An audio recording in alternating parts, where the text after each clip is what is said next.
बेचिए पुराना लोहा टीना प्लास्टिक का जूता चप्पल सीसी बोतल टूटल फुटल थ्रेसर ट्रैक्टर टाली मारुति जीप कार गहना गुड़िया घर दुआर मकान दुकान जिला जवार खेत खरियान बकरा बकरी पाड़ा पाड़ी आ गई बेचे के सारी। ए मालकिनी घर से निकला हो। अरे इ तो आवाज सुनल लागता। हाँ तारा गाँव के बगल वाला है। अरे बुझाता ही पुरनका यारवा हमार। एगो मीठा के भेली लिया के पानी पिया दो। दादा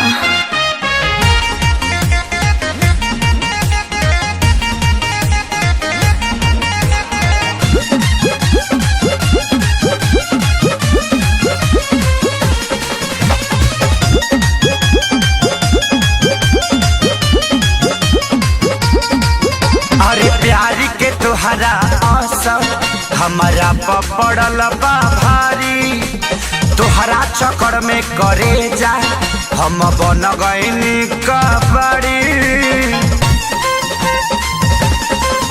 अरे प्यार के तुहरा असर हमारा पपड़ल बा भारी चक्कर में तुहरा करे जा हम बन गईनी कबड़ी।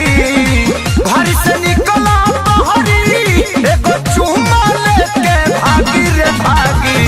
दादा जानी भतार कमारे लागी। हाँ लागी लागी ना दादा जानी भतार कमारे लागी। हाँ लागी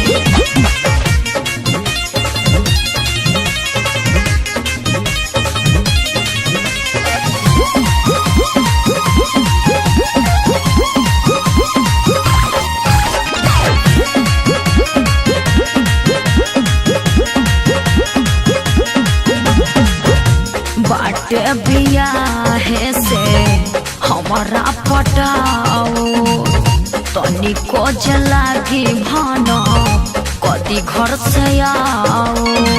ए सुनो न मांजा हाँ होके न सके के होके अरे हमारा ऊपर जाने जाना यही से अपन वाला ससुर पर अरे इंडिया ही तो हटो दीवाना। जब से भैलू मरद के हमर भी तो तरतिया जागी रे जागी। यहाँ दादा जानी भतार कमारे लागी।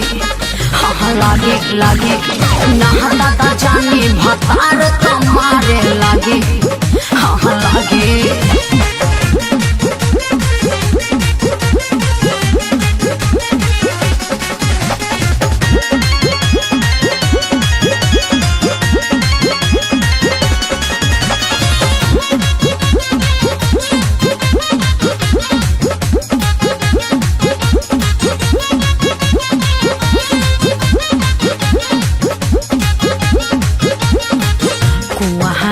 के बात कुछ और रहे यार हो नैहर के प्यार न करो ससुरा में प्रचार हो।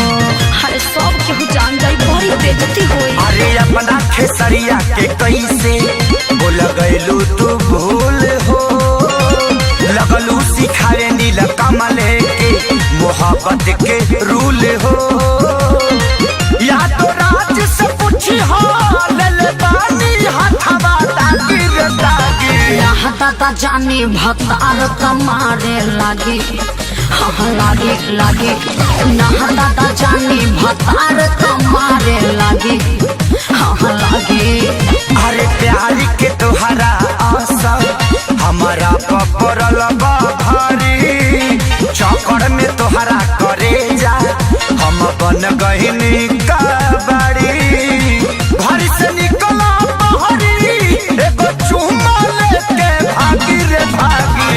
दादा जानी भतार कमारे लागी।